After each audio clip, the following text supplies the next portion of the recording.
Iimbestigahan na raw po ng ombudsman, yung pong mga pork barrel na isiningit para po sa 2019 budget. Mga kaibigan, lumalabas po rito, may mga ahas dun sa Malacanang na ika nga po'y nagsaksak niyan.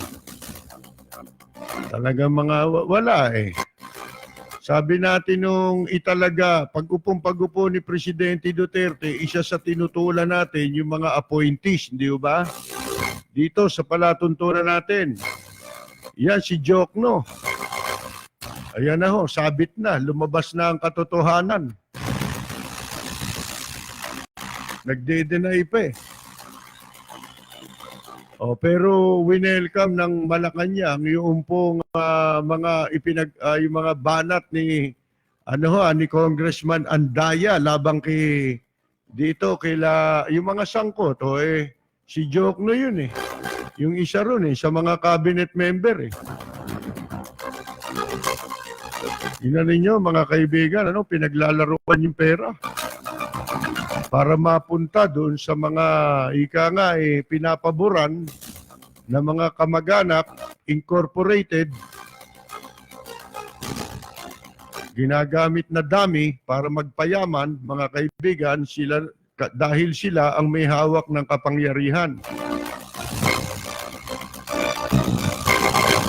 Mabuti na lang may mga nabubulgar na ganyan kasi kung wala na, kita ninyo, yan ang kabutihan ng merong media, merong saan sasabihin ni Lacson yun? Sige nga. Ano ba, may binulgar yung senador, may binulgar yung congressman. Saan niya sasabihin yun? Sa mic? Saan lalabas yun? Saan mababasa yun? Saan mapapakinggan yun? Hanggang doon lang, sa loob nung Congress. Kaya wag tayo masyadong marunong yung mga iba. Tignan mo si Maria Ressa, naging pinarangalan ng Time Magazine. Sino ba nagpalaki dyan? Hindi ba yung mga kung makakondena sa mga mamamahayag gano'n na lang akala nila simpleng bagay yung ang trabaho ng mga mamamahayag. Akala nila kung nakapag-comment sila sa Facebook media na rin sila. Yun ang kaibahan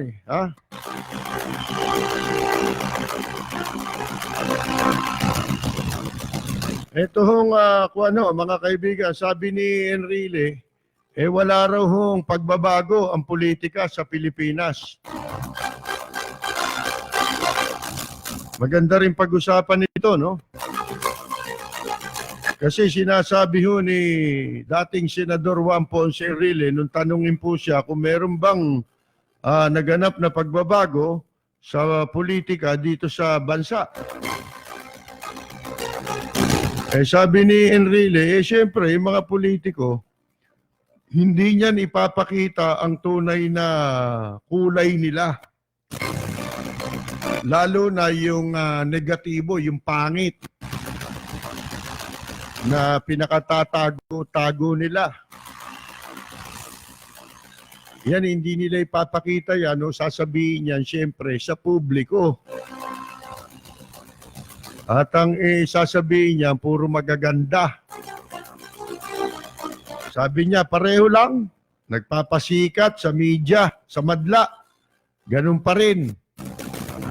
Ang sasabihin daw, ako magaling, ako honest, ako matalino, ako, hindi sasabihin daw na ako demonyo. Mukhang pinariringgan na yung really si Erap Tsaka yung anak niya, si Jinggoy. Si Bong Revilla.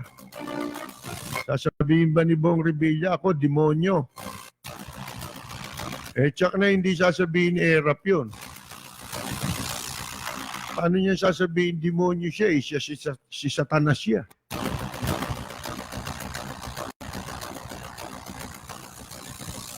Itong investigasyon ng, ewan ko lang kung anong investigasyon ang mangyayari ho dyan sa ombudsman.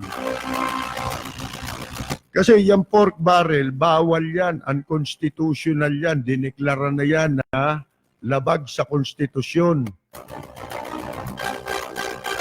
Ba't pinagpipilitan kasi? Ito tinan mo, yung pinag-uusapan na yan, lumalabas na merong mga hindi nakakaalam na isiningit yung budget para sa kanila. Lumilitaw na gano'n, ano ho. Ultimong yung public works and highway robbery. Parang hindi nila alam na merong insertion na budget sa kanila. Sa madaling sabi, sinindikato nga ito. Sino ba ang may access sa budget? Kasi yan ang nag-allocate ng mga budget mga kaibigan At doon sa ginagawang mga taon-taon na General Appropriations Act, sila ang naglalatag niyan ng mga pondo So ano ibig sabihin nun? Pagka nagsingit yung Department of Budget, mga kaibigan, ng pondo, sisingit niya, lalagay niya yung malaking pondo. 71 billion to itong pinag-uusapan dito na inamin, mga kaibigan, sa Kongreso. Sisingitan niya yan. Tatambakan niya yung public works. Bakit? Hindi alam ito ng mga ultimong public works, hindi alam yan. Ang nakakaalam, siya, yung DBM, at saka yung contractor, mga kaibigan. Para na sa ganun, pag na-aprobahan yung budget, papupuntahin yung contractor dun sa public works and highway robbery. Halimbawa, pupunta ro. Pwede ho bang sumali dito sa kwan? Meron ba tayong bidding sa tulay? Sasabihin ng budget, ng public works, wala tayong budget dyan Ba, hindi. Meron. Mas alam ng contractor na may budget kaysa dun sa Department of Public Works and Highways. Sindikato yan Di ba nung araw, binulgar ko na yan? Yan yung racket dati ni El Shaddai. Si Mike Velarde. Di ba binulgar ko yung katiwaldas nila riyan na si Opet Ungas na pinagkakitaan ni Diego Cagahastian, yung bata ni Erap Estrada. Mga kaibigan. Ang mahirap napapalusutan si Presidente Duterte.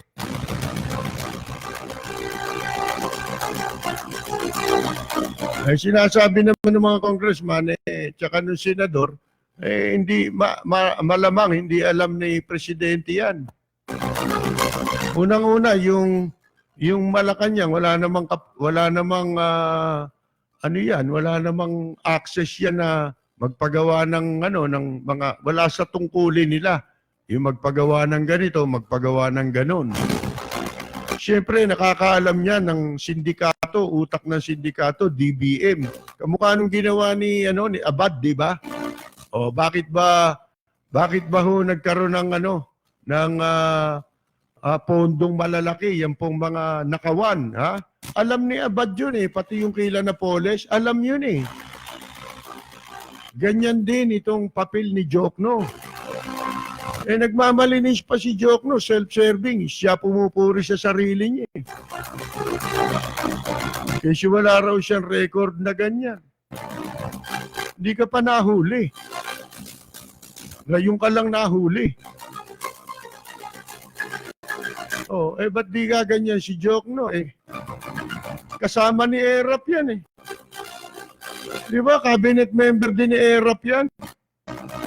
Kaya nung italagay yan sa pwesto, naku, sabi ko, ba't ka kumuha ng malas? Mr. President, malas yan. Bakit, bumagsak yung gobyerno nila, kung di ba naman malas yan? Tapos kinuha natin, naku, ba't mo sinalo yan? Para ka sumalo ng kamalasan sa buhay. Bali ba kung kayo lang ang mamalasin, pati mga sambayan ng Pilipino, mamalasin dyan di lumabas na ang tunay.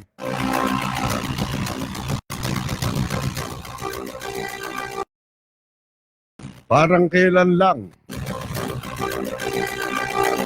ay number 9 ang Radyo Bandido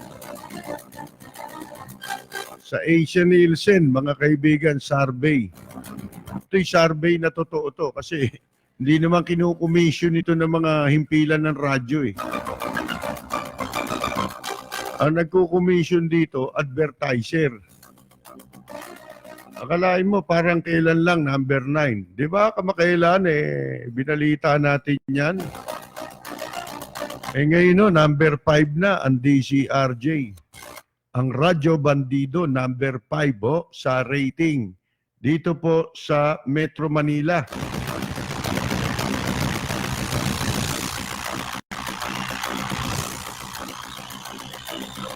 Kaya naman doon sa mga dating impila na pinanggalingan natin. Wala na nakikinig ka.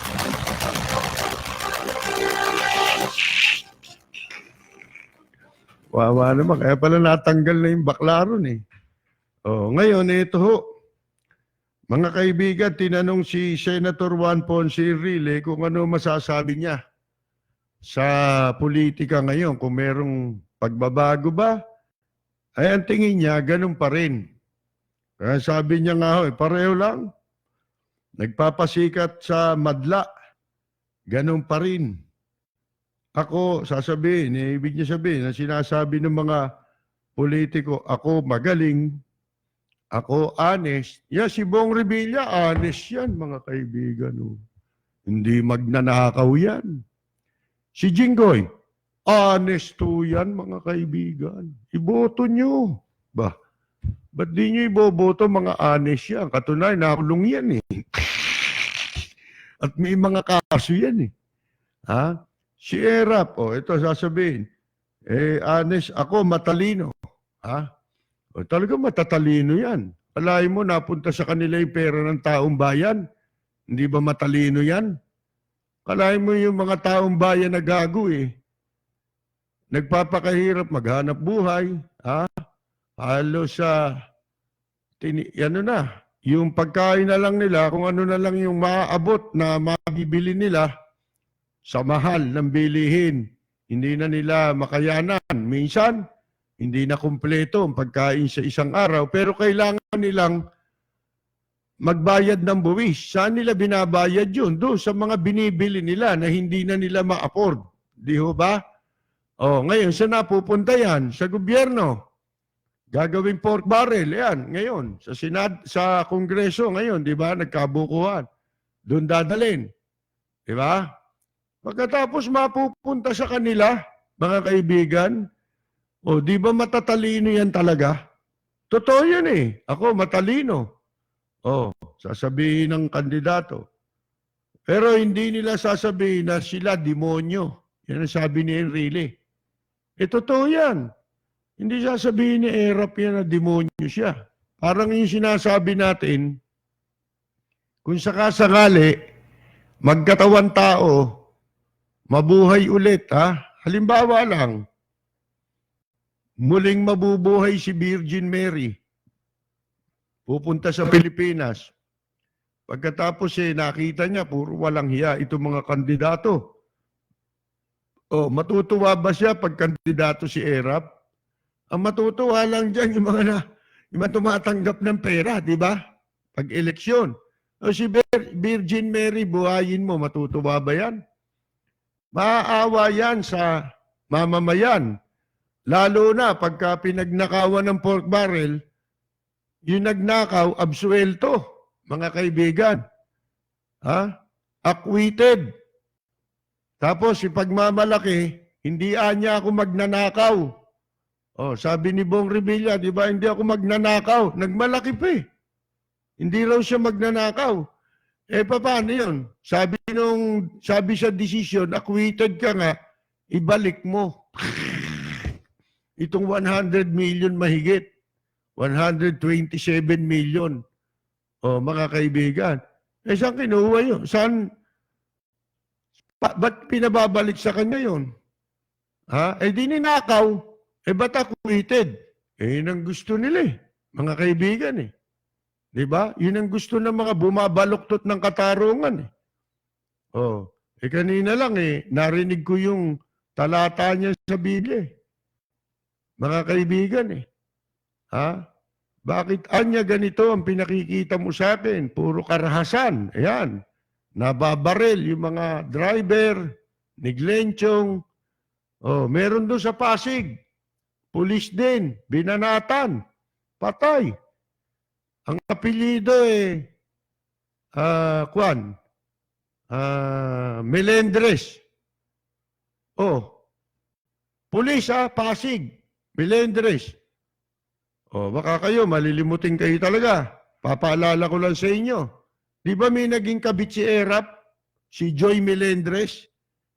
Yung Joy Melendres na yun, anak ng pulis yun na gambling lord sa Pasig. Mga kaibigan, ewan ko kung kaano-ano ito.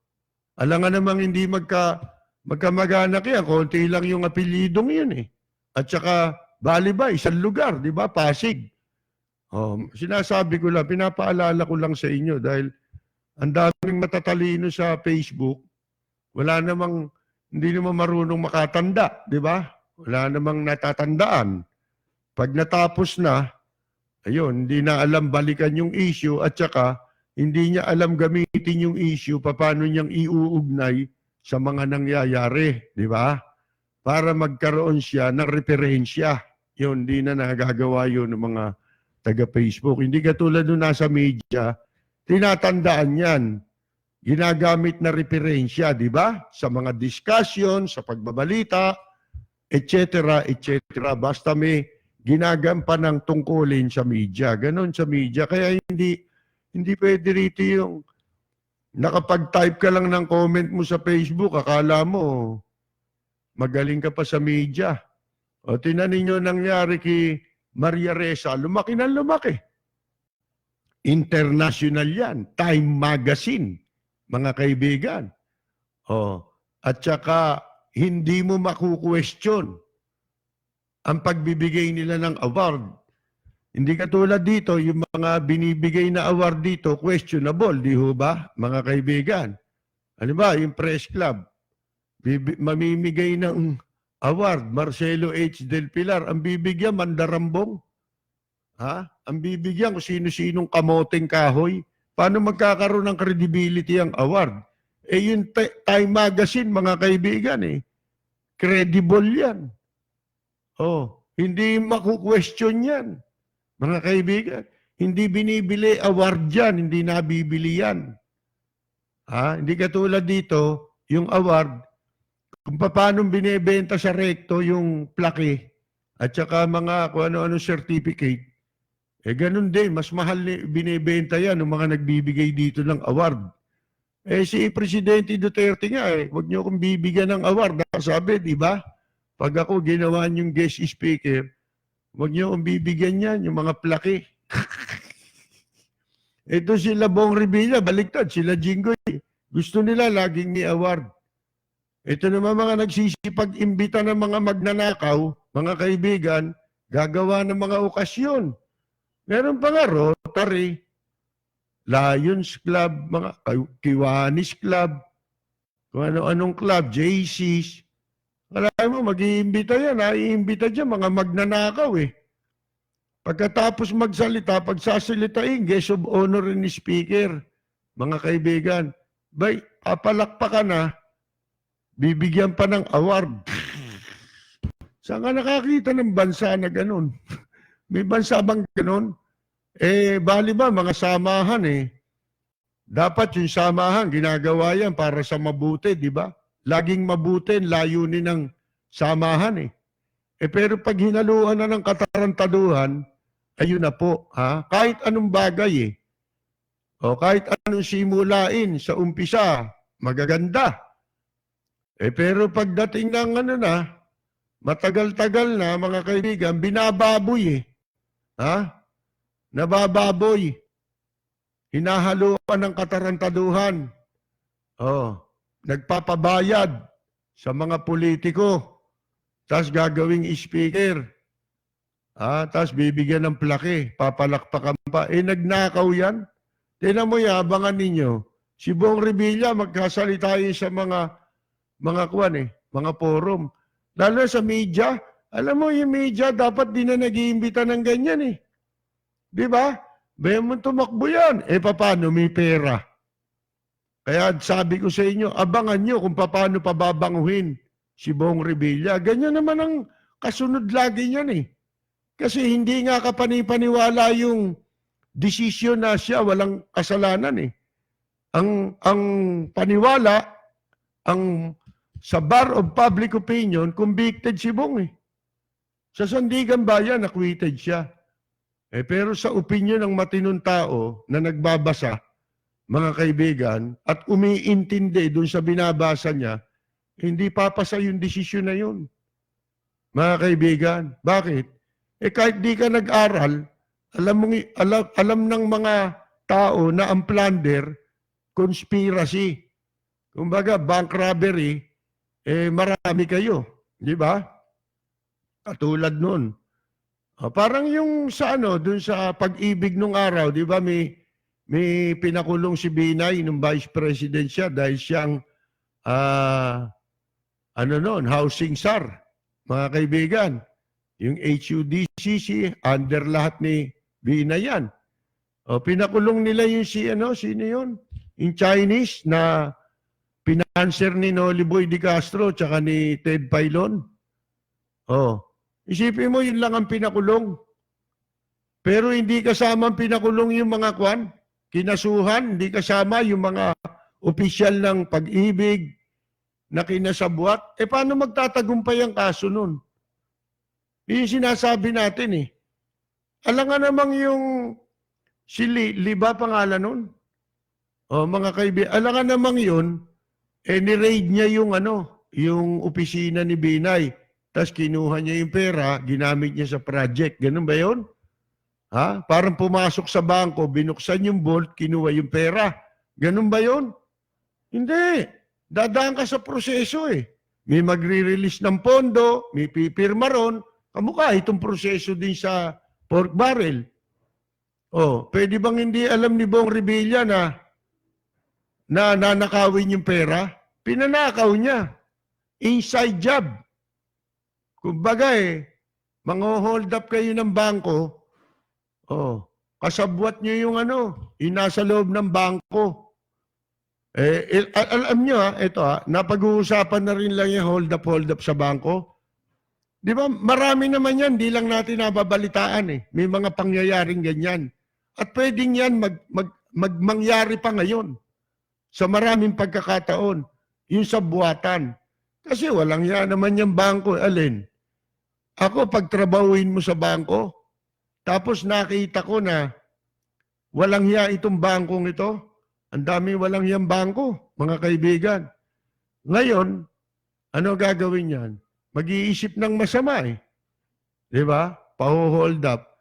Yun nga sa RCBC, di ba, pinagamit naman sa paglalabada ng mga ninakaw na pera.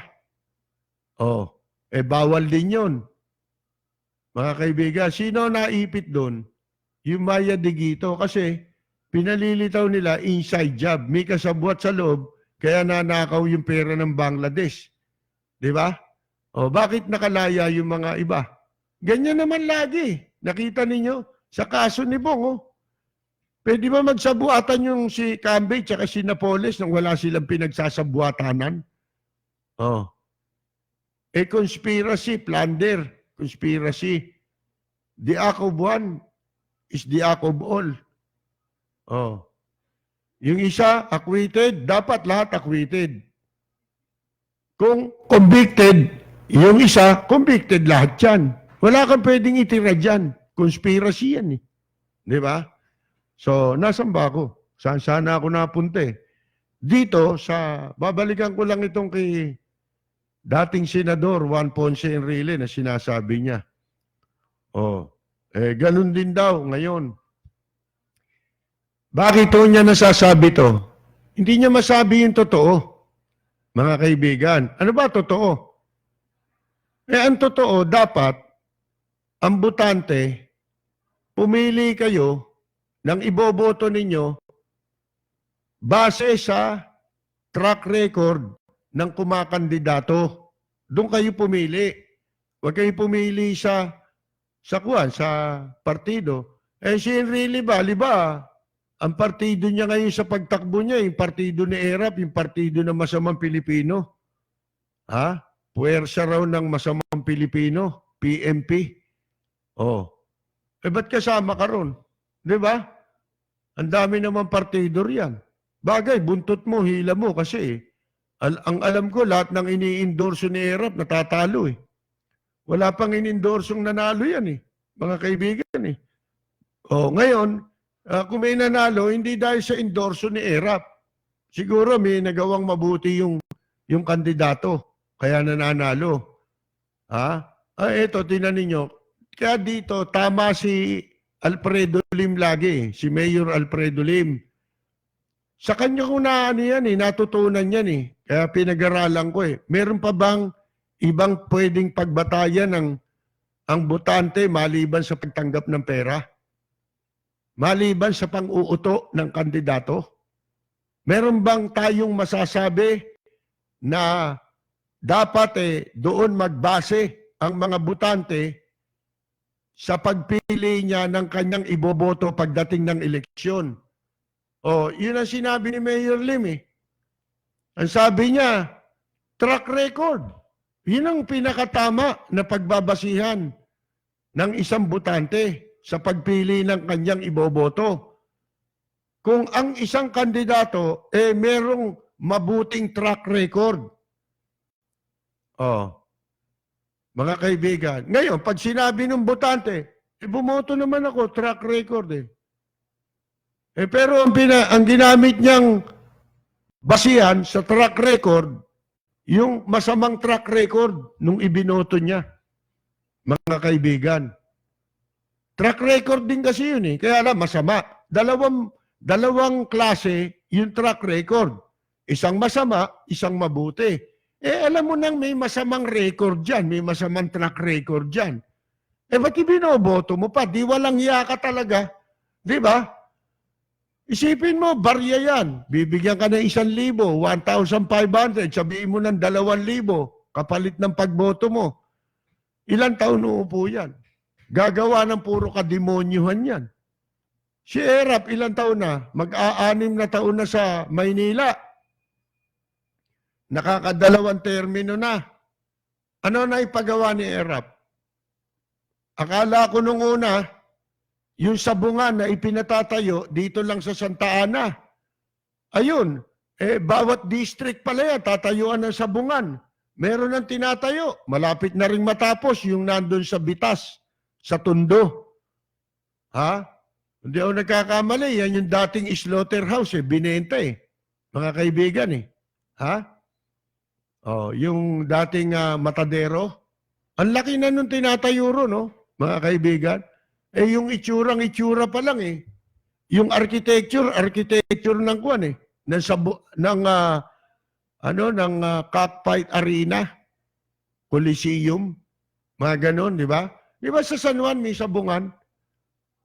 Pinatatayo yung sabungan, mga kaibigan. Meron sa Santa Ana. Dati, nung tinatayo, nung umpisang nabalitang itatayo, hindi pa ginigiba pa lang yung site, may nagsipag-rally sa Santa Ana. Mga well-meaning na mamamayan.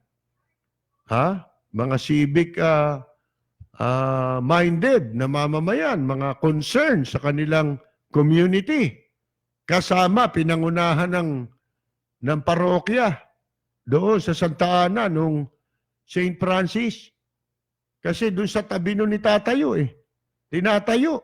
Baka tapos na yun ngayon Baka mag-i-inaugurate na si ERAP doon baka yung unang sultadang pakakawalan doon, si ERAP pa ang ron yung seremonya. Ang guest speaker, guest of honor and speaker.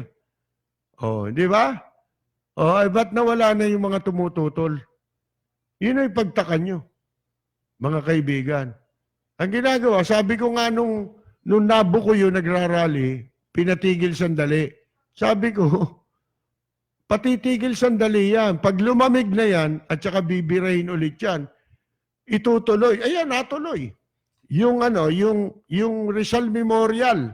Tandaan ninyo di ba gustong ibenta ni ERAP yan? Oh, merong mga concerned citizen na umalma. Nagprotesta dyan. Pinatigil. Pero huwag niyong tatantanan yan. Dahil pag nalingat ka dyan, itutuloy yan. Yung pagbenta niyan. Tinan mo, gaano karami na naibentang property sa Maynila. Mag-6 na taon pa lang si ERAP. Yung Philippine National Bank sa Escolta.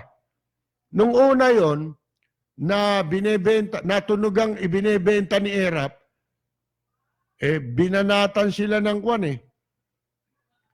ng mga grupo ng arkitekto, mga kaibigan. Kasi, ano yan parang heritage Di ba? Dahil mga magagaling na arkitekto, kinikilala sa Pilipinong arkitekto na kinilala sa buong mundo. Yun ang gumawa niyan. Katulad nung High Ala, yung pinag-iba noon ni Atienza, di ba? Ganun din. Yan yung PNB, Philippine National Bank building sa Escolta. Pag-aari ng City of Manila yun. Napunta sa pagmamay-ari ng City of Manila yun nung panahon ni Mayor Alfredo Lim. Alam niyo kung bakit? Binili yan ni Mayor Alfredo Lim. Diyan unang itinayo yung pong City College of Manila na si Mayor Lim ang nagpanukala, mga kaibigan, para magkaroon ng karagdagang libreng edukasyon sa lungsod ng Maynila para sa mga mahihirap.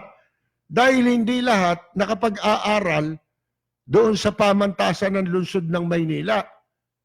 Kaya ang ginawa ni Mayor Lim, paano itong mga mahihirap na average hindi makapasa doon sa standard ng pamantasan ng lungsod ng Maynila? Paano sila makapag-aral? Karapatan nila yan na magtamo ng edukasyon. Ang ginawa ni Mayor Lim, binili yung Philippine National Bank building. Ito, kwento dyan tignan ninyo. Nung itatayo ni Mayor Lim ang City College of Manila at binili yung Philippine National Bank building sa Escolta, Maynila, kinontra siya ng konseho. May mga councilor na binabanatan si Mayor Lim noon nung kanyang first incumbency. Dekada 90 ito, mga kaibigan. Ano sabi nila? Meron ng universidad ba't magpapatayo pa si Mayor Lim? Meron niyang universidad ng Maynila, yung pamantasan ng lungsod ng Maynila. Hindi naman lahat na-accommodate doon.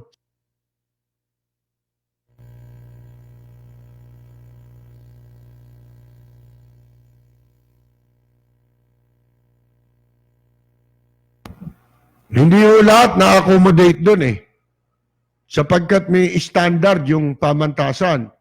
Kailangan mo mag-examine. Pag di ka nakapasa, paano ka mag-aaral kung wala kang pera?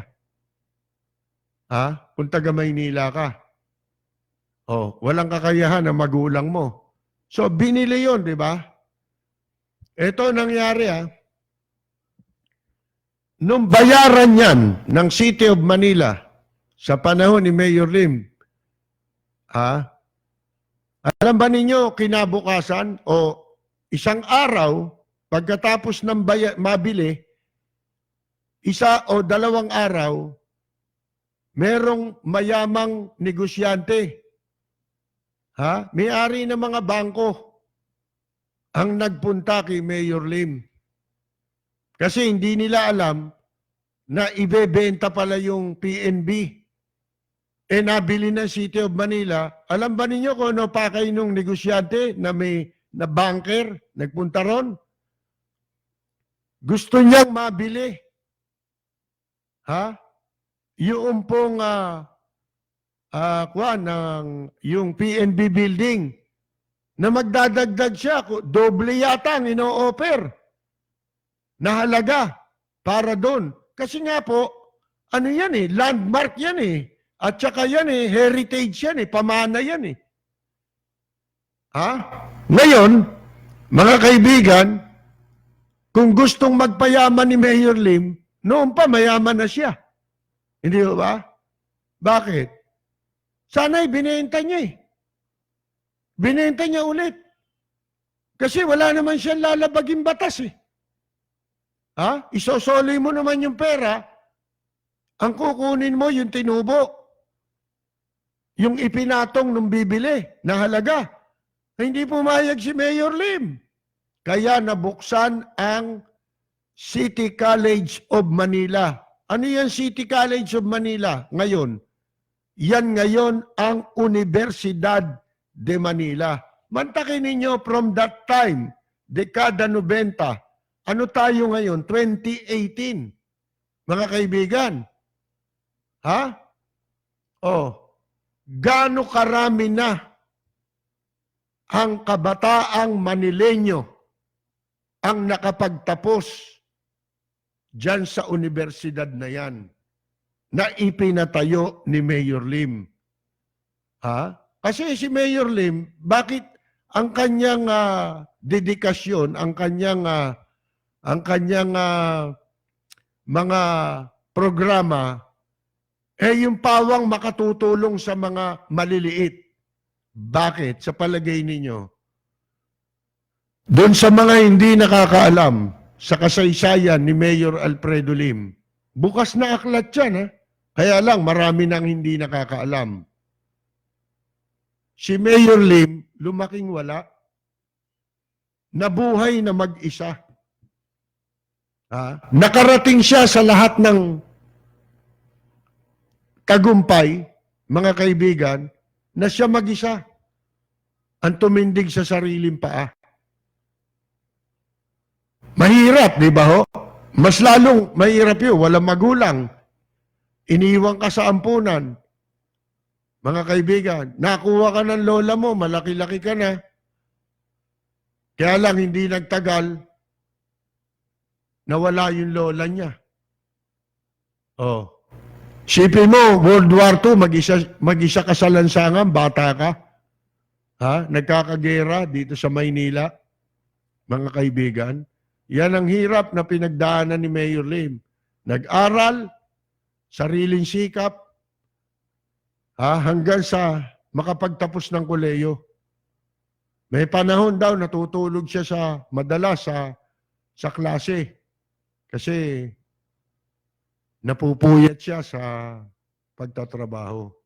Kaya ang pinagkukulan niya lahat, kaya alam niya kung ano ang pangangailangan ng mga ng mga mahihirap Sabi niya, yung pag-aaral, katulad niya, kung hindi siya nag-aral, paano kung lalaya sa kalagayan ko? Sa kahirapan. Yan ang susi yung edukasyon. Ang susi ng isang mahirap para siya lumaya sa kahirapan.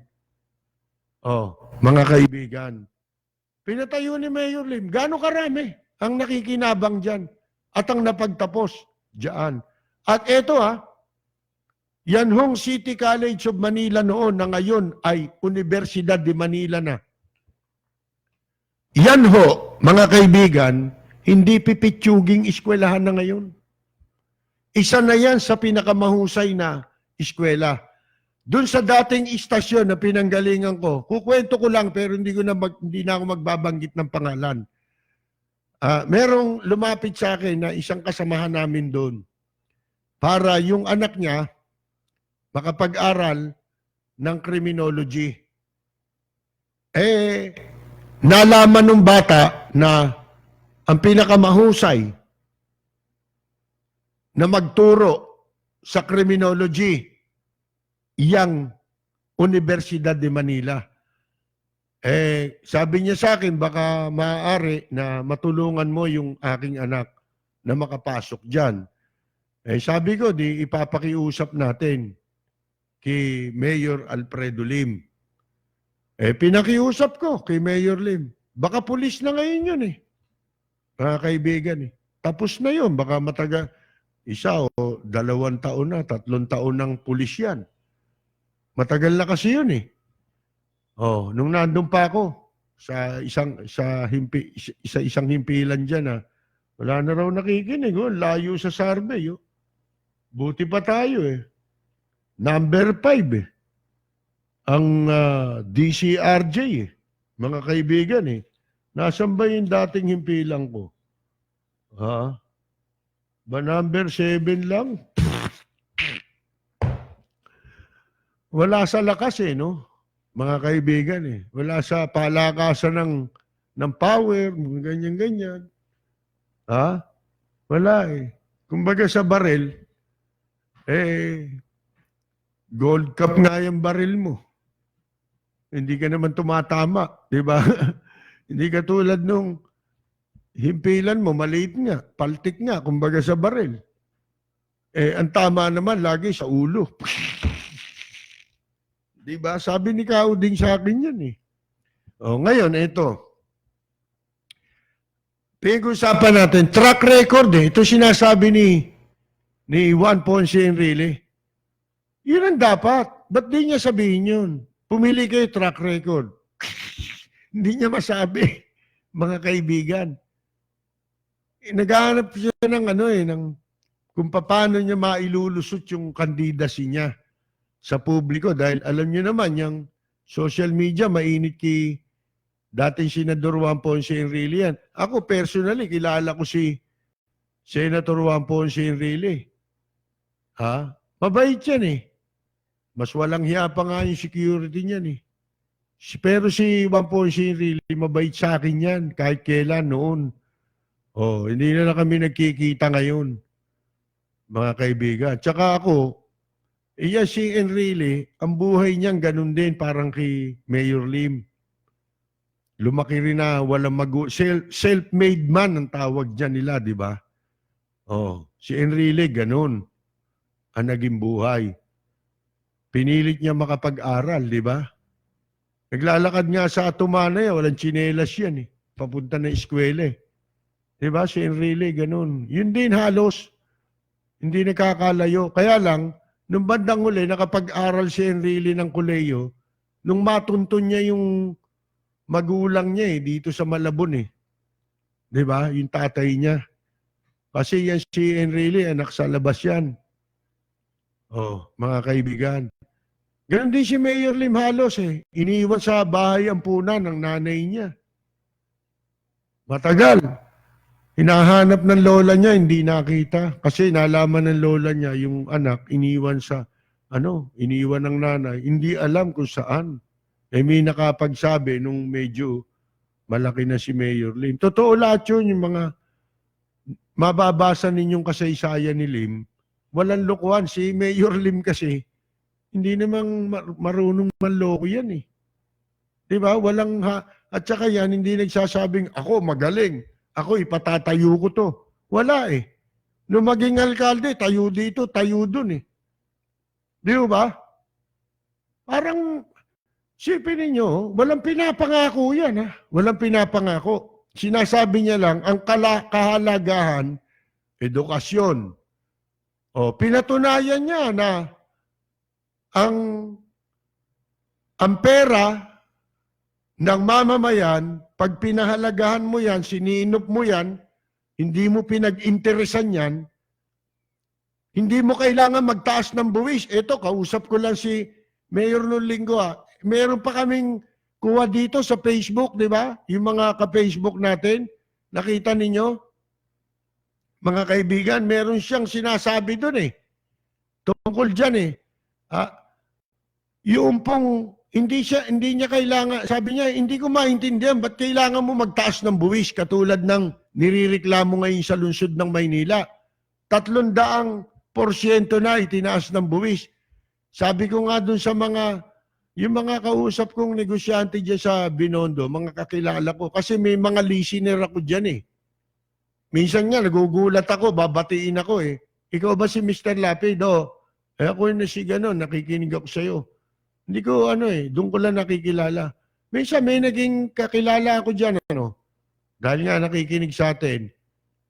Nung tatakbo si Mayor Lim noong 2013, hindi, malakas daw si ERAP Doon sila nagbigay ng pera.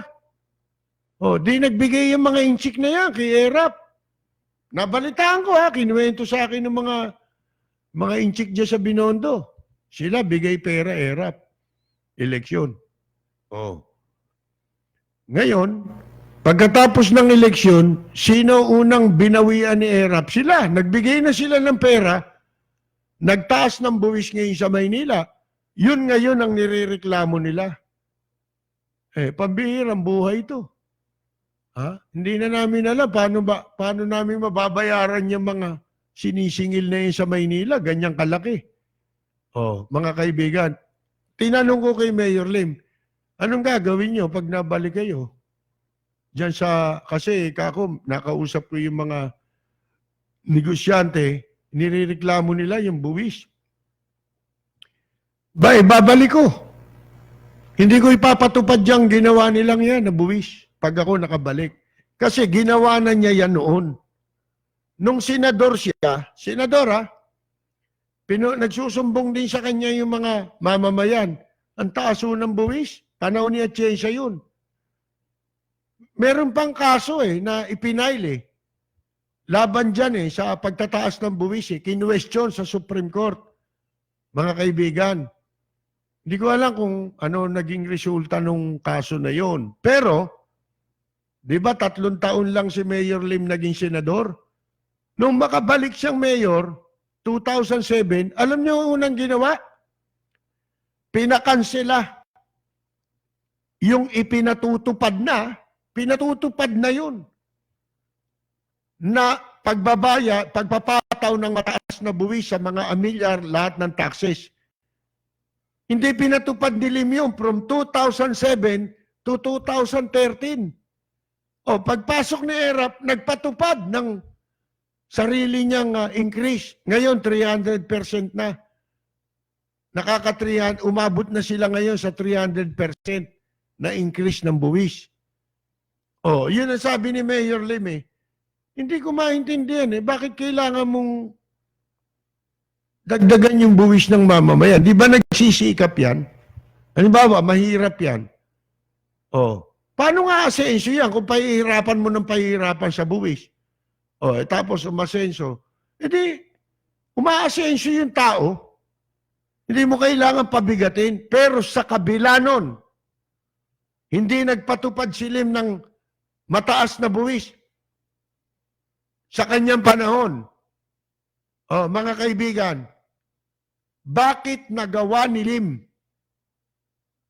from 2007 hanggang 2013, 2 termino, nung siya'y makabalik na mayor, nakapagpatayo ng maraming ospital.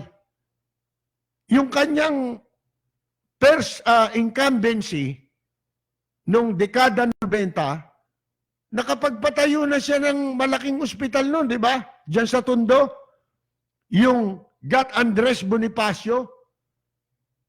Si Mayor Lim nagpatayo niyan Yan ang mga 2 monumental project sa panahon niya nung yung first incumbency niya at saka yung City College of Manila.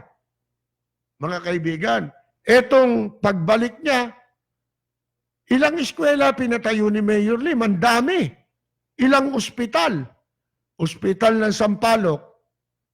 Ospital ng Santa Ana yung pinakahuli. Ang ganda. Nababoy na lang ngayon.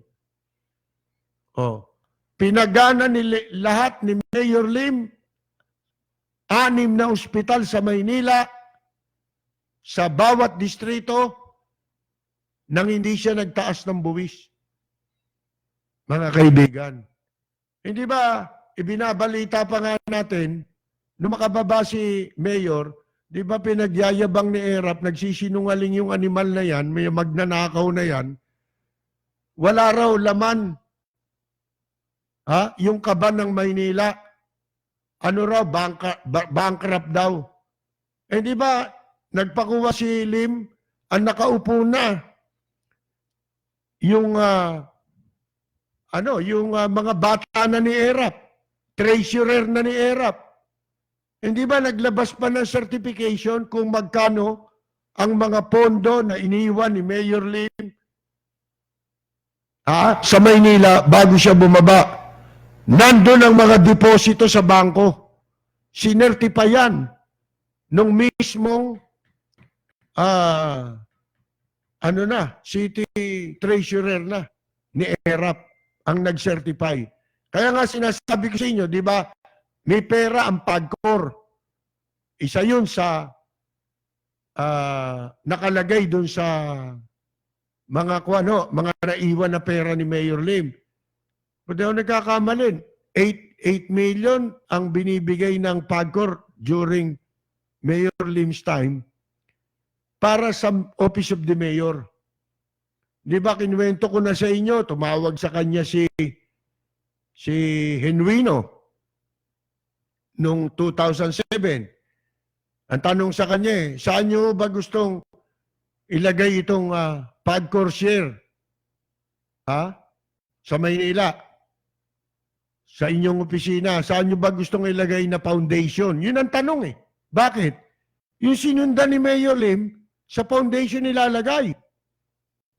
Dalawa ho yan. May share ang mayor, may share din ang city council na pinamumunuan ng vice mayor. Mga kaibigan, yung sinundan niyang administration, si Danny Lacuna, di ba? Sa foundation din nilalagay, yung Asenso Malileño nila. Ginawa nga nilang laundering ng pera yan eh. Yung ibang lungsod dyan nagpapalagay ng kanilang tseke galing sa PAGCOR. Yung si Mayor Lim, nung tinanong ni Genuino, ano sabi ni Mayor Lim? Anong foundation na niya? Hindi kasi sila may... hindi, wala ako niyan eh. Sabi ni Mayor Lim. Ilagay ninyo sa pangalan ng City Treasurer's Office. Idirekta ninyo ron. At ang order ni Mayor Lim sa City Treasurer, gamitin niyang pondo na nanggagaling sa PAGCOR sa pagbili ng mga gamot sa lahat ng ospital. Nung bumaba si Mayor Lim, 8 million monthly yun. Kung tutuusin mo, yung ginawa ng mga naglalagay ng pera sa foundation, ninanakaw na nila yun. Binubulsa nila yun, mga kaibigan. Yan ang katotohanan yan. Nag-reflect dun sa record ng City Hall? Pirmado ng City Treasurer ni Erap, mga kaibigan. Magkano naiwan ni Mayor Lim? Sa PAGCOR pa lang, PAGCOR funds pa lang. 88 million. Isipin mo yun, pinatatakbo mo ng libre yung ospital, libre ang serbisyo, libre pa ang gamot, may natira ka pa savings. Doon pa lang yun, sa pondo pa lang ng PAGCOR. At meron pang mga iba, kasi meron pang nakalagay doon, time deposit, kung magkano, hindi ho bankrupt nung inabutan. Ang ginawa siguro ni Erap, pinalilitaw niyang bankrupt, kamukha nung panahon ni Cory.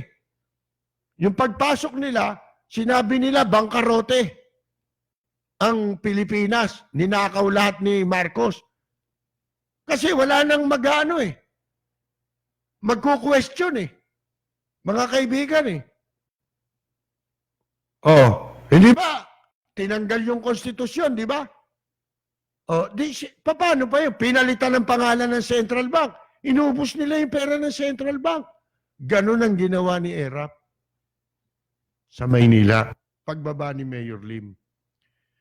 Kaya sabi ni Mayor Lim, di ba, doon sa video, yan, nakapost yan sa Facebook ko, panoorin ninyo. Yung sinasabi ni Mayor Lim tungkol sa pagbabayad ng buwis. Hindi ko maintindihan yun sabi niya Bakit mo kailangang taasan ng buwis, patawan ng mataas na buwis, itong mga nagsisipaghanap buhay? Paano nga asensyo yan? Di ba? Habang umaasensyo yan, nakapagbabayad yan. nakagawa siya ng proyekto. Merong yung Universidad de Manila, di ba? Tumatakbo yan eh. Alam ba ninyo sa panahon ni Mayor Lim, tanungin ninyo mga naging estudyante, yung panahon ni Lim na 207 hanggang 2013, may allowance pa eh. Ang mga estudyante. Libre na nga, may allowance pa. Isipin mo yan. At saka nabanggit niya nga sa akin noon, na pag siya na, kung nanalo siya noong 2013, ang isusunod niyang proyekto, maglalagay siya ng annex nitong Universidad de Manila sa pagitan ng First District at ng Second District. Batikan nyo, para yung mga taga ron na nag-aaral sa Universidad de Manila, dito sa Loton, hindi na sila mamamasahe. Pwede na nilang lakarin. O kaya, kung mamamasahe man sila, isang sakay na lang sila, malapit lang. At pwede nga lakarin, kung tutuusin mo. Kung taga Second District taga First District doon sa gitna nun. Balak niya doon sa may Pretil maglagay malapit doon Kasi yung Pretil halos konting lakad mo lang boundary na yan ng Second District Mga kaibigan gagalangin ilang hakbang lang Kaya doon niya binabalak daw na magpatayo. At dito sa pagitan ng Sampaloc at Santa Mesa. Yun yung dalawa muna na annex. Sipin mo, dami mag-aral. Di ba sabi ko nga sa inyo, yung Baseco, napatayuan ni Mayor Lim ng elementary school, building Tiga-4 na palapag yan. At merong high school. Sila lang yun. Sa kanila lang yun. Doon sa Baseco compound lang yun. O isipin mo. Nung wala si Mayor Lim, walang eskwela yan. Para ka makalabas doon sa Baseco, ilan sakay ka? Para ka makarating doon sa pinakamalapit na eskwela. Di ba merong elementary school na pinakamalapit doon? Alam nyo kung ano? Yung Almario. Layo nun. Hindi mo malalakad yun. Kung estudyante ka, lalo elementary, sasakay ka ng tricycle para ka makalabas ng Baseco. Sana labas mo. Di ba yung Bonifacio Drive? Tatawid ka ron. Tapos sasakay ka, papunta ng, ano bang kalye yun? Mga kaibigan, doon sa may Almario Elementary School, lalagpasan mo yung Gat Andres Bonifacio. Sa dulo nun, yung tinutumbok na kalye, yun ang Almario Pinakamalaking elementary school sa buong Maynila. High school, saan? Malayo na. Meron, Tondo High, doon, sa may Don Bosco na yun. Ang layo na nun. Lagpas na ng pier yun. Mga kaibigan, malapit na sa Smoky Mountain halos yun. Hindi, ang layo. Di ba? Paano makapag-aral? Pinatayuan ni Mayor Lim ng high school building doon at saka elementary. Doon sa loob ng Baseco. Akalain mo, pinagpalit lahat yun. Meron pang pinatayo si Mayor Lim doon yung para sa sakuna na building, ano ba yung binabanggit natin? Yung pagka may sakuna, yung, ano ba tawag doon? Yung dinadala mo yung mga biktima ro sa yung mga pwedeng bahain, ganun. Hindi, yung pagka may bagyo, may lindol, ganun, di ba? Basta mamaya maalala natin yun. Ngayon, tinayo din doon sa Baseco. Kasi nga malapit sila sa dagat. Kung bumaha, tsaka usong-uso yung SAGS, di ba? kahit na hindi naman malakas ang ulan, bigla na lang umaapaw yung dagat, di ba? O, meron sila masisilungan doon. Kalahin nyo na, bigyan lang ng pera, mga kaibigan. Kinalimutan nila lahat yun. Nagkaroon ng palengke ron, may playground pa ron sa loob ng Baseco. Oh, lahat binigay eh. Pinagawa lahat eh. Bagay, wala tayong magagawa. Ganun talaga yung mga botante. Ibig ko sabihin, yung mga nagawa na yan ni Mayor Lim, yan ang dahilan kung bakit magre-resort na lang yung kalaban niya. Tsaka ito nakaupo ngayon sa black propaganda, paninira. Bakit? Kasi hindi nila kayang tumindig sa harap ng tao para sabihin na ito napagawa ko. Ilang taong ka na nakaupo dyan. Oh, di ba? Wala sila masasabing ganun eh. Kaya dyan nila dinadaan. Pagkatapos, pag malapit na eleksyon, magbabayad na lang sila sa botante. Bibili na lang yan. Kasi wala silang masasabi. Kaya nga, ang payo sa kanila ni Mayor Lim, kung imbes na paninira iniisip ninyo, katulad nung sinabi natin kapon, pinakakalat na umatras daw si Mayor Lim, imbes na ganyan, mga paninira, sabihin nyo na lang sa botante, ano ang nagawa nyo para kayo iboto? Wala masasabi, mga kaibigan. Yun ang dahilan. Di ba? Hindi rin masabi ni Senator Juan Ponce Enrilio na track record. Ba't di niya masabi? Talino niyan. Si Senator Juan Ponce Enrilio.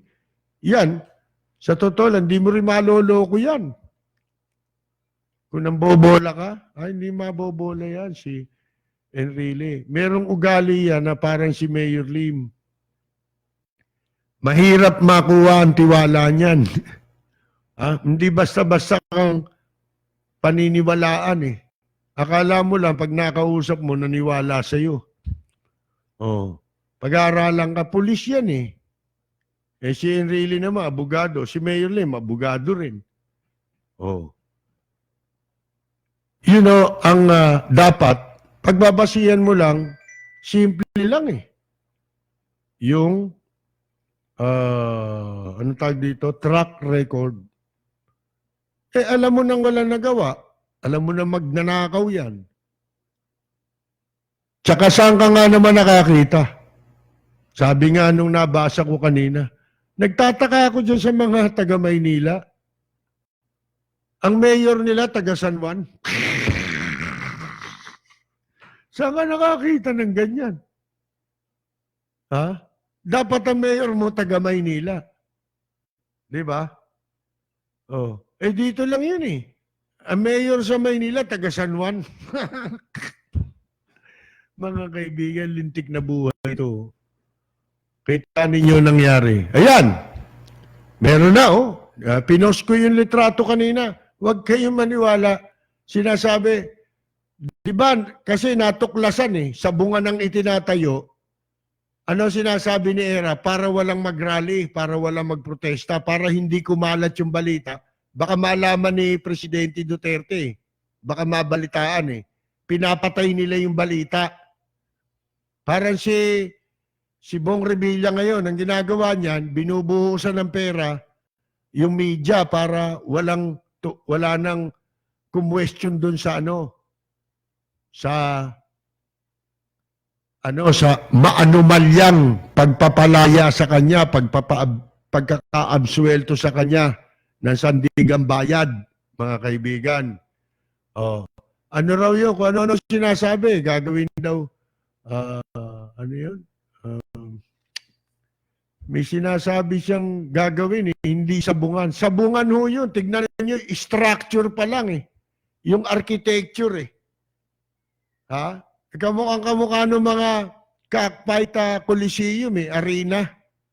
Mga kaibigan, ganun-ganon. Kamukha din nung tinatayo sa Santa Ana magkahawig eh. Oh. Eh siyempre, pag nabuksan na yan, ano pa magagawa ng mga tao? Di ba? Eh, alam niyo naman makapal ang mukha niya si Erap. Ang masama niyan ito. Baka wala tayong kamalay-malay. Kaya niya sinasabing yan eh, parang sports complex ha. Baka ginagastosan pa ng City of Manila yan. Yung pondo na ginagamit dyan sa pagpapatayo niyan, galing sa City Hall. Pagkatapos, pribado yan. Alam ko kung sino may-ari niyan eh. Oh. Alam ko kung sino ang balitang may-ari niyan na sabungan. Yang itinatayo na yan, mga kaibigan. Oh. Ang masama, yun nga po. Baka double jeopardy mangyari dito. Yung pera, niluluto ang mga mamamayan ng lungsod ng Maynila. Malamang yan pera, kaya niya dinidepensa eh. Kaya niya sinasabing hindi sabungan dahil pera ng Maynila ang ginagamit dyan. Yan ang isa pa sa dapat ngayon silipin ng Commission on Audit. Ha? Kung sa bagay malalaman pa yan sa 2019. Kasi 2018 ngayon lumalabas ang COA audit report yung the following year Kung halimbawa ngayon, 2018, sa 2019 lalabas yan. Oh. Yan, tandaan ninyo, abatan ninyo. Katulad nun, 27 peking barangay sa Maynila na multo.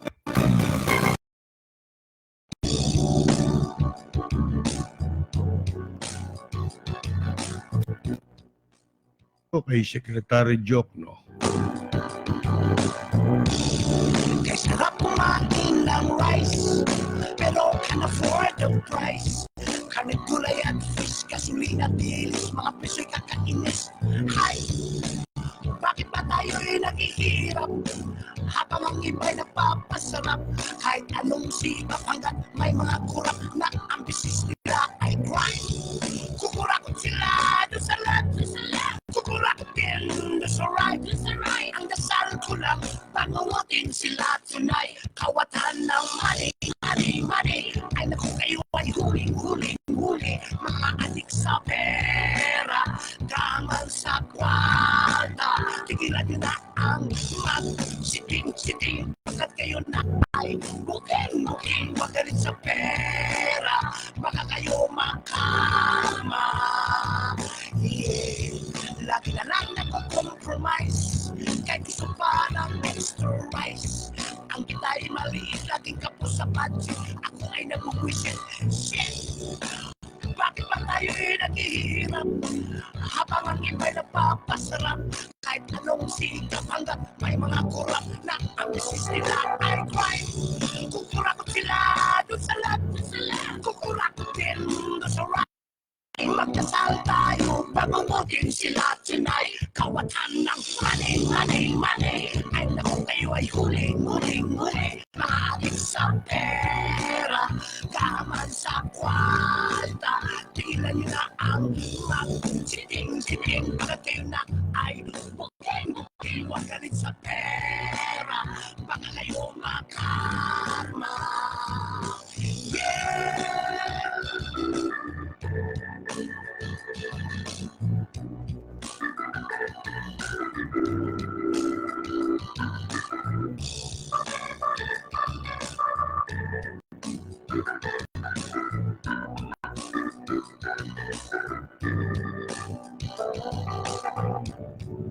Kukurakot sila doon sa left, kukurakot din doon sa right. Ang dasal ko lang, bangungutin sila tonight. Kawatan ng money ay naku kayo ay huling-huli. Mga alis sa pera, gaman sa kwarta. Tigilan nila ang mag-siting, pagkat kayo na ay booking, wag galit sa pera, baka kayo makarma. Kawatan ng money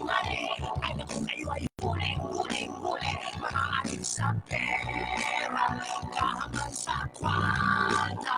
Tigilan nila ang sining-sining, pagkat kayo na ay muling-muling nagalit sa pera. Baka kayo makala, pawatan ng money. Ay naku, kayo ay huling-huling, mga adik sa pera, kaman sa kwarta. Yeah.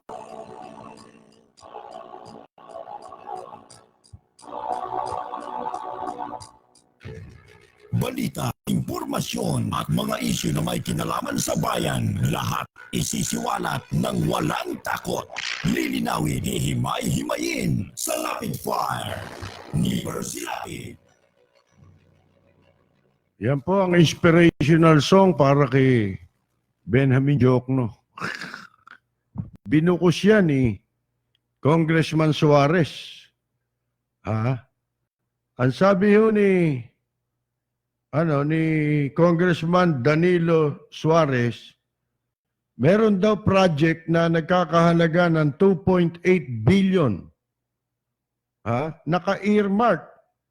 Talagang very specific na dadalhin sa Sorsogon Province ang pupuntahan nito. Nakalagay sa budget. Mga kaibigan, dun sa GAA. For Sorsogon Province. Kung saan, mga incumbent at tumatakbong local officials, yung magulang, yung mga magulang ng manugang ni Diokno. Sa madalit sabi, mga balain niya ang mga nakaupo doon na local officials at kakandidato.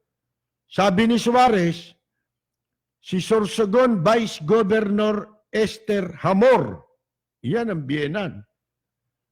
Tumatakbong mayor ng Sorsogon City ngayon, itong susunod na midterm election. At yung asawa naman niya na si Mayor Edwin Hamor ng Kasiguran, ay nakinabang sa infrastructure projects na naka-earmark para sa kanila. Sino naglagay no? Si Diokno, mga kaibigan. At ang gagawa yung contractor, na ang pangalan ng contractor, City Leoncio. Kaduda-duda to kasi naka-base sa Bulacan. At contrary, sa paliwanag niya na AAA sila, hindi. Baka sinasabi nilang kayo na lang yan. Kasi ito pala, nag-ooperate 2011 pa . So madalit sabi,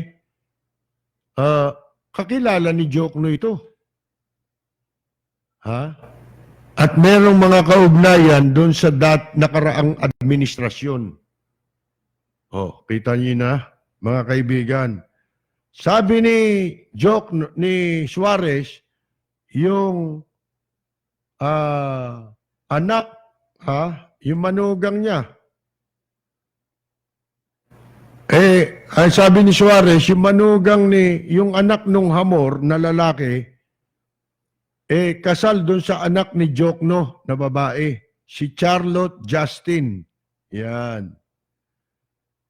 Hindi na, hindi yan napasinungalingan ni Diokno. Ang ginawa niya, umiiwas siya. Tinanong siya ni Suarez, did your daughter try to seek your assistance to help her parents-in-law? Yan. Kinausap ka ba niya ng anak mo? Para humingi ng tulong para sa kanya mga biyenan. Mga kaibigan, sabi ni Diokno, hindi raw. Do you really expect us to believe? Sabi ni Suarez. Lucky for you, there's no lightning here. Maswerte ka niya, walang kidlat dito. Oh, kaya ang sabi ni Suarez, kung ako sa kay Jokno, magre-resign na ako. Oh, mga kaibigan, ha? Marami pang sinabi dito eh. Itong swerte itong City Leoncio na to, no? Pinagpala. Sa dilang pinagpala. Ang haba ng swerte nito mula kay Pinoy hanggang ngayon. Oh, ha? Ayan. Na-awarda ng kontrata. Ang daming nakuwang kontrata nito. Daan-daan, ano? Na kontrata. Oh, kaya sabi ni ano eh. Ang dami pang sinabi rito, ha? Glaring naman, you can come up with all excuses, but at the end of the day, you're guilty. Oh, naniniwala daw si Suarez na si Pangulong Duterte at ang DPWH walang alam doon sa 75 billion inserted. Yung 75 billion, no? Inilagay sa infrastructure fund para sa susunod na taon. Mga kaibigan, pero sabi, maliwanag na hindi 51 billion, gaya ng naunang sinasabi, no? 75 billion eh. Oh, mga kaibigan, inamin ni ano eh, ni Jokno eh. Ba't nandiyan pa yan? Di ba? Kala ko, simoy lang ng corruption eh. Si Bak.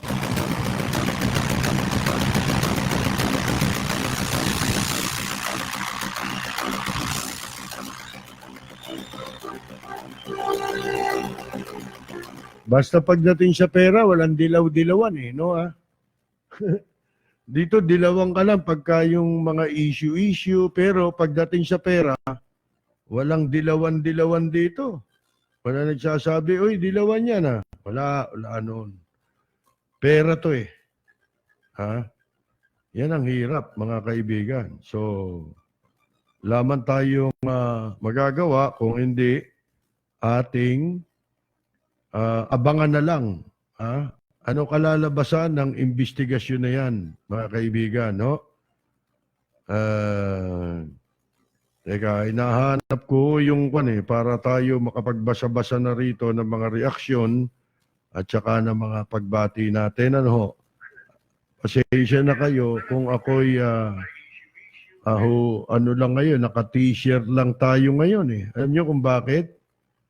Minalas ako eh.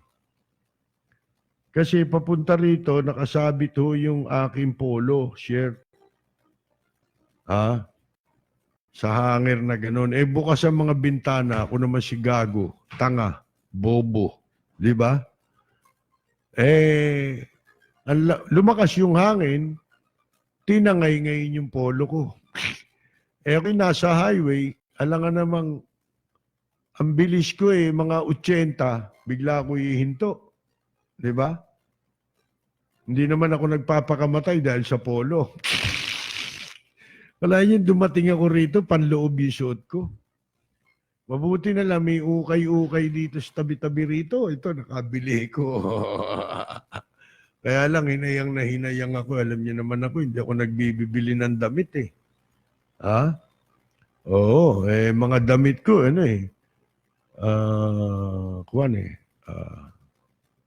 Deleus Watson Boutique eh. Teka, babati muna ako ha. Mga kaibigan ha. Sino ba mga... si Marie, nanonood sa atin. Si Marie Deleus Watson Boutique. Ng United Kingdom. Isang mahusay na singer po yan. Ha? Alam nyo ako na pag-iisip-isip ko.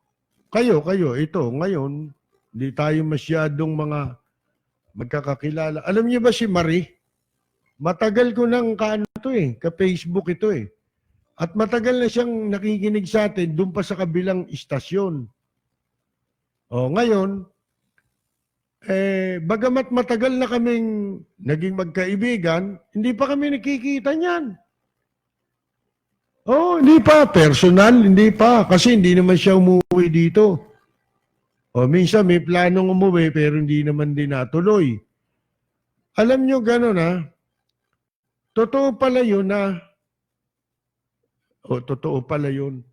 Ngayon ko lang na-experience yung mga ganyan na magkakaroon ka ng mahabang pagkakaibigan sa isang tao na hindi pa kayo nagkikita. Di ba? Pero yung kapatid niya, nakakapunta sa bahay yun bumibisita yun, lalo na pag may inuuto si Marie. Katulad niya, napuntahan na naman ako ni Lito sa bahay nung kahapon. Nakita kami galing sa UK yun, kadarating lang noon. Pinapunta ni Marie. Anyway, merong mga pagkakataon pala na ganyan, kahit na hindi kayo nagkikita personal, pero yung nababasa mo yung isip ng tao, nararamdaman mo yung sa puso mo, yung kung sino yung taong yun, di ba? Sana marami tayong maging kaibigan na ganyan. Pangmata, si Oscar De Jesus. Eto, simula nung makapakinig sa atin niya sa dating istasyon, nasa Los Angeles yan. Pag umuwi dito yan, nakikita kami niyan. Mga kaibigan, malakas din uminom yan Si Oscar, naku.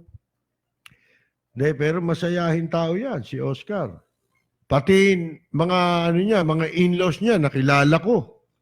Personally, personal, nakilala ko. Si June Di Valencia, nanonood po sa atin. Bilyon-bilyon na halaga ng mga kontrata. Darating araw, trilyon na. Pero ang Pilipino, ganun pa rin. Habang lumalaki ang budget, dumadami ang mahirap na mamamayan. Yan ang pansinin natin. Si Carmela Torres Balcos, walang kabusugan, si joke no. Kasi, tingnan nyo, lahat ng sinabi naman natin, di ba, nagkatotoo? Sabi ko, ba't nyo kinuha yan? Si joke no? Mr. President, nung unang pag-upo, di ba? Jinx yan! Mamalasing ka dyan! Babagsak ba si Erap kung magaling yan? Di ba? Ilang beses nang yan, di ba? Doon sa train law lang, sabit yan mga kaibigan train law para marami silang makuwang project. Tinan ninyo, yan ang lumalabas ngayon. Bakit konektado ngayon sa iyo yung insertion na yan? Di ba? Bakit sa iyo nakakonekta yan? Joke no? Di ba? Kaya talagang pinagdidikdikan mo yung train law. Bakit? Para may budget na mananakaw. Dadalhin sa kontraktor, makikinabang yung ron. Siyempre, may mga usapan na yan. Mga kaibigan.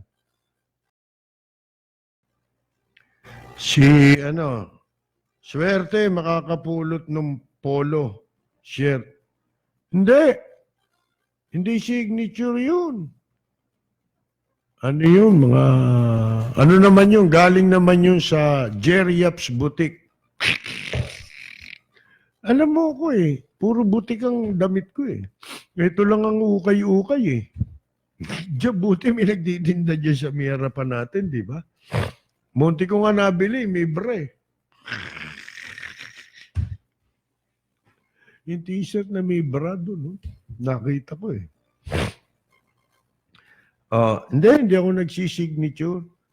Kung minsan meron akong mga ganun. Hindi man ako mahilig sa luho, ganun. Hindi ko yan. Hindi ko kanyan. Nakakatikim lang ako niyan pagka yan. Diba? Nasasayaran tayo, diba?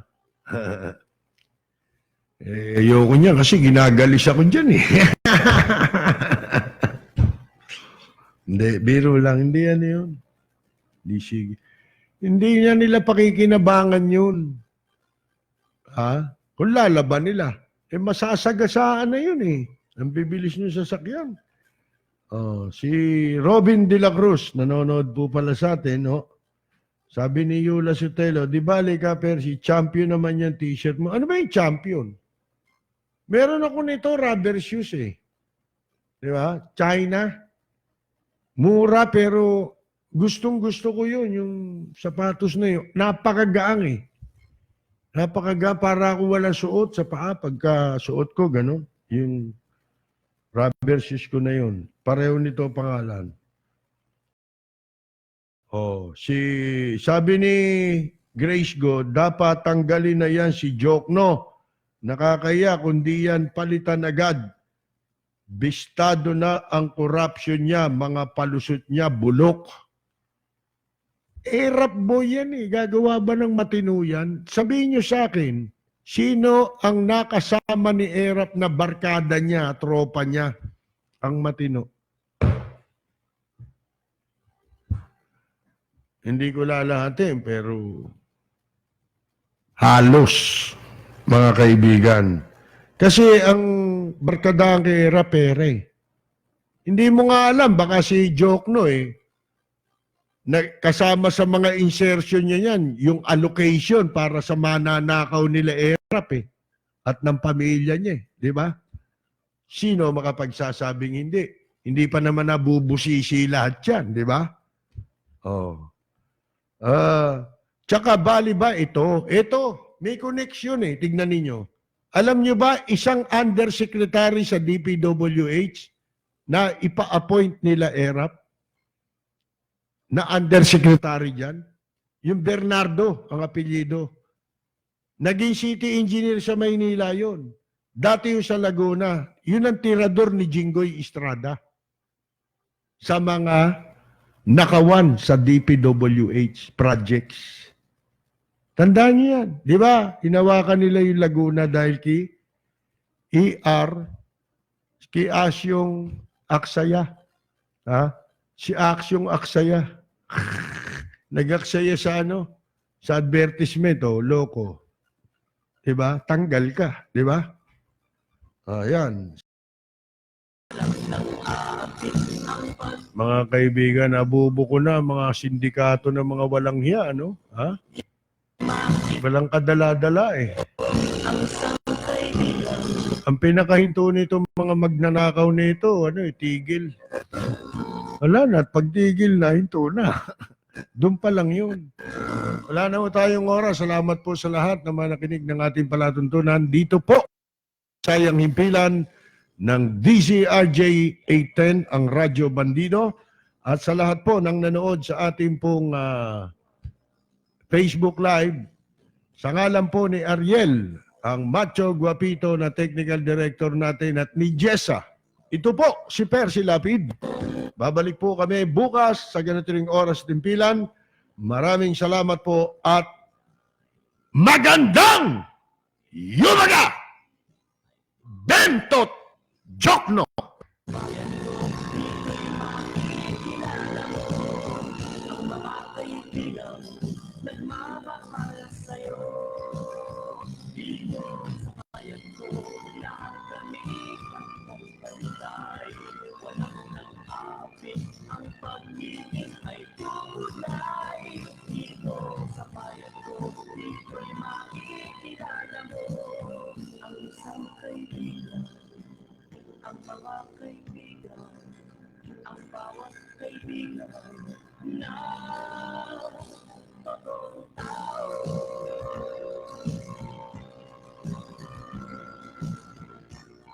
Dito sa bayan ko